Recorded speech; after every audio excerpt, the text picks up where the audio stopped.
Praise the Lord. ஆண்டவராகிய இயேசு கிறிஸ்து நாமத்திலே உங்களை வாழ்த்துகிறேன். அருமையானவர்களே, சங்கீதம் 41 சங்கீதம் 11 வசனம், என் சத்துருக்கள் என் மேல் ஜெயம் கொள்ளாததினாலே நீ என் மேல் பிரியமாய் இருக்கிற அறிவே. பாருங்க, என்ன ஒரு அழகான வசனம். ஒரு சின்ன வயசுலேருந்து அவன் அரசாட்சி முடிகிற வரைக்கும் இந்த தாவீது என்ற ஒருவன் மேல் அவர் பிரியமாயிருந்தார். அப்போஸ்தலர் படிக்கல 13:21 படிக்கும்போது, தாவீதை எனக்கு அவன் சித்தமான செய்தபடினாலே அவன் மேல் நான் பிரியமாயிருக்கிறேன். பாருங்க, என்ன ஒரு அழகாய். என் இதயத்துக்கு ஏற்றவன், எனக்கு சித்தமானபடிலாம் செய்வேன், அதனால் நான் அவன் மேல் பிரியமாயிருக்கிறேன். ஆண்டவருடைய இதயத்துக்கு ஒரு மனுஷன் ஏற்றவனாக இருந்தால் அவருக்கு பிரியமானதெல்லாம் அந்த மனுஷன் செய்ய ஆரம்பிச்சிட்டா ஒருத்தனும் எடுத்து நிற்பதில்லை. மோசே கூட இருந்த தேவன் யோசுவாக்கு பார்த்து சொல்றாரு, ஒருத்தனும் கூட எடுத்து நிற்பதில்லை. நீ போகமெல்லாம் காரியம் ஜெயமாய் மாறும், உன்னை காக்கும்படி நான் உன்னோடு இருக்கிறேன். மக்களே, தெய்வம் மாத்திரம் நம்மோடு இருந்தால் ஒருத்தர் நம்மளை கை போடுவதில்லை, ஒருத்தர் எடுத்து நிற்பதில்லை. இதுதான் தாவீது. பாருங்க, சின்ன வயசுலேருந்து அவங்க அண்ணன் தம்பிக்கு போக வேண்டிய அபிஷேகம் அவனை தேடி வருது. அவங்கெல்லாம் எதிர்பார்த்த அந்த ராஜ மேன்மை அவனுக்கு தேடி வருது.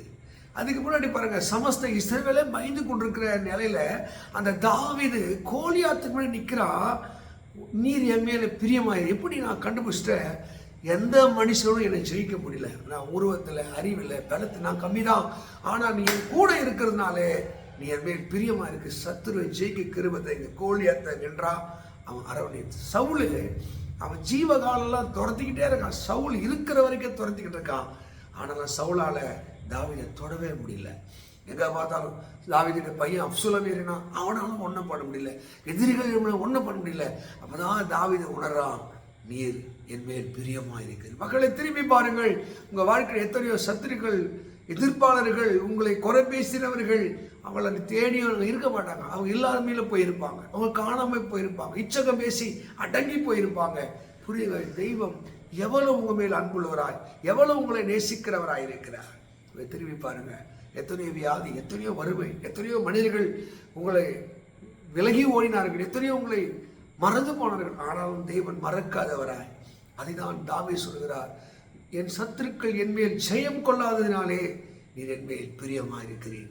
இன்னைக்கு உணருங்க, அவர் நம்ம அவ்வளவு பிரியமா இருக்கிறார். சோதனை பார்க்க யோசிச்சு பாருங்க, உங்களுக்கு வந்த சோதனை நீங்க பெருசு நினைக்கிறீங்க. இதை விட எத்தனையோ பேர் எவ்வளோ பாடுகளில் சோதனை வாழ்ந்துக்கணும். ஆனாலும் உங்களுக்கு சோதனை வந்தது உண்மை, பாடு வந்தது உண்மை, நெருக்கடி வந்தது உண்மை. ஆனாலும் அதிலிருந்து ஆண்டவர் தூக்கினார். நீதிமான் 7 தரம் அவன் விழுந்தாலும் அவன் திரும்ப எழுந்திருப்பான். ஏனென்றால் நீதிபரராகிய தேவன் நம்மோடு இருக்கிறார். தாவீதுடைய அனுபவம் பாருங்க, என் சத்துரு என் மேல் ஜெயம் கொள்ளாததினாலே நீர் என் மேல் பிரியமா இருக்கிறீர். சங்கீதம் 147 தமக்கு பயந்து தமது கிருபைக்கு காத்திருக்கும் மேல் அவர் பிரியமா இருக்கிறார். ஏசப்பாவுக்கு பயப்படுற பிள்ளையா, அவருக்கு பயப்படுற பிள்ளையா, அவர் அன்புக்கு, அவர் கிருபைக்கு காத்திருக்கிற பிள்ளையா, ஒருத்தனும் உங்களை ஜெயிக்க முடியாது. ஏனென்றால் சர்வ வல்லமையுள்ள தேவன் உங்களோடு இருக்கிறார். இந்த சங்கீதம் 41:11 வசனத்தின்படி ஒருவரும் உங்களை ஜெயிக்க முடியாதபடி உங்களை வழிநடத்துகிறவர் உங்களோடு இருக்கிறார். அதை தான் தாவீது சங்கீதம் 16 சொல்கிறார், அவர் என் வலது பக்கத்தில் இருக்கிறபடினாலே ஒருவரும் என்னை அசைக்க முடியும், ஒருவர் உங்களை அசைக்க முடியாது. கர்த்தர் இந்த வார்த்தையின்படியே உங்களை ஆசீர்வதிப்பாராக. God bless you. God bless you.